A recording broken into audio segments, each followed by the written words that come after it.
एक चप्पल देखा नि त चप्पल देखा नि एकबार चप्पल देखा त चप्पलको सुरा लाउँछ त चप्पलको सुरा लाउँछस् अनि यस्तो अनि त चप्पलको सुरा लाउँदै अनि साथीहरू हाँस्दैनन् होला अनि त चाहिँ रुने होला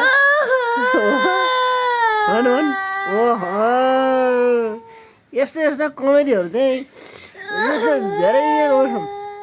सुन धेरै कलाकारहरूले नि यतिको एक्टिङ चाहिँ गर्नु सक्दैन है दिलिसा लु हेर साँच्ची हो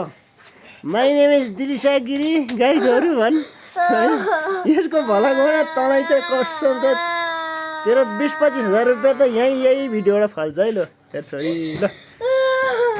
अब यो रुनुको कारण चाहिँ के भने हेर्नुहोस् दिलिसाको गाइजहरू यसको एउटा चप्पल यसरी लाछे हो एउटा चप्पल यसरी लाछे अनि यस्तो कुनै कलाकारले यस्तो चप्पल लाउनु सक्ला त अनि साथीहरूले जिस्काएको हुन्छ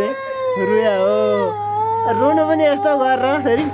कुर्सीमा बसेर यसरी बसेर रुनु पाइन्छ त कुर्सीमा बसेर कोही रोला नि त ए भा ल यस्तो सुविधा तरिकाले रुनु पाएछन् हामी त कुटाइ खाएर रुन्थ्यौँ उनीहरू त कुर्सीमा बसेर रुन्छन् चप्पलको सुरा लाएर रुन्छन् भनेपछि गाइजहरू ए अर्को गाई चाहिँ त हेर्दैछन् दर्शक अर्को गाई चाहिँ त फेरि गाई फेरि उता पर भाँसिएर कुद्यो